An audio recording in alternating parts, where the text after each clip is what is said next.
Hello friends, வணக்கம். இந்த வீடியோவில் ரொம்பவே கலர்ஃபுல்லான ரொம்ப சுவையான ஆரஞ்சு கீர் எப்படி பண்ணுறதுன்னு பார்க்கலாம். வீடியோக்குள்ளே போகிறதுக்கு முன்னாடி நம்ம சேனலை இது வரைக்கும் சப்ஸ்கிரைப் பண்ணாதவங்க இப்போ சப்ஸ்கிரைப் பண்ணிவிட்டு பக்கத்தில் உள்ள பெல் பட்டனையும் கிளிக் பண்ணிக்கோங்க. இந்த கீர் பண்ணுறதுக்கு ஃபஸ்ட்டு ஒரு 1/2 லிட்டர் அளவுக்கு பால் சேர்த்துடலாம்.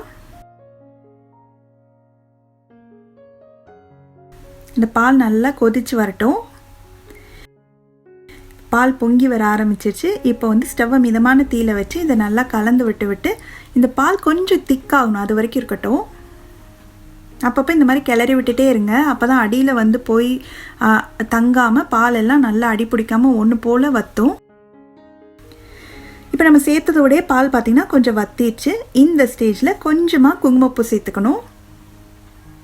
இது கூடவே 3 டேபிள் ஸ்பூன் அளவுக்கு சர்க்கரை இதை சேர்த்து இந்த சர்க்கரை நல்லா கரையிற வரைக்கும் மட்டும் இருந்தால் போதும். சர்க்கரையெல்லாம் நல்லா கரைஞ்சதுக்கு அப்புறமா ஸ்டவ் ஆஃப் பண்ணிவிட்டு இதை நல்லா ஆற விட்டுணும். நல்லா கம்ப்ளீட்டாக ஆறணும், அது ரொம்ப முக்கியம். நான் 2 ஆரஞ்சு எடுத்திருக்கேன். இது ஒரு மீடியம் சைஸ் ஆரஞ்சு. இது தோலெல்லாம் எடுத்துட்டு அந்த ஆரஞ்சில் பார்த்திங்கன்னா நம்மளுக்கு அந்த சதைப்பற்று உள்ள பகுதியை சுற்றி ஒரு தின்ன ஒரு ஸ்கின் மாதிரி இருக்கும். அதையும் இந்த மாதிரி பிரிச்சுட்டு உள்ளே உள்ள அந்த ஆரஞ்சு மட்டும் நம்ம இந்த மாதிரி தனியாக எடுத்து வச்சு அதை கொஞ்சம் கொஞ்சமாக இந்த மாதிரி பொடியாக நறுக்கிக்கலாம். ரொம்ப பெரிய பெரிய பீசஸாக இல்லாமல் முடிஞ்ச வரைக்கும் கொஞ்சம் பொடியாக வெட்டி வச்சுக்கோங்க.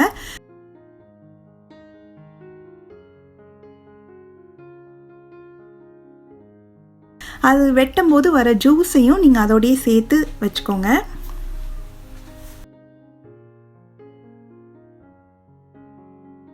இப்போ இந்த 2 ஆரஞ்சையும் நான் சொன்ன மாதிரி ரெடி பண்ணி வச்சாச்சு.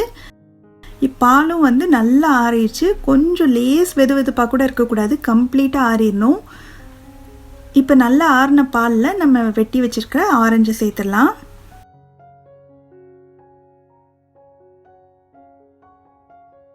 இது கூடவே கொஞ்சமாக பொடியாக நறுக்கின பிஸ்தா, பாதாம், இது 2மே வச்சுருக்கேன். இது நம்ம நெய்யில் வதக்கணும்னு தேவையில்லை, அப்படியே சேர்த்துக்கலாம். இந்த நட்ஸ்லாம் ஆப்ஷனல் தான். உங்ககிட்ட எந்த நட்ஸ் இருக்கோ அதை நீங்கள் சேர்த்துக்கலாம். இப்போ இதெல்லாம் சேர்த்துட்டு இதை நல்லா கலந்து விட்டுட்டு ஒரு 2 மணி நேரம் ஃப்ரிட்ஜில் வச்சுட்டு அதுக்கப்புறம் சில்லுன்னு சர்வ் பண்ணிங்கன்னா ரொம்ப நல்லாயிருக்கும். ரொம்பவே சுவையான ஈஸியான ஆரஞ்சு கீர் எப்படி பண்ணுறதுன்னு பார்த்தோம். நீங்களும் இந்த ரெசிபியை கண்டிப்பாக வீட்டில் ட்ரை பண்ணி பார்த்துட்டு எப்படி வந்ததுன்ற கமெண்ட்ஸை மறக்காமல் ஷேர் பண்ணுங்கள். Thanks for watching.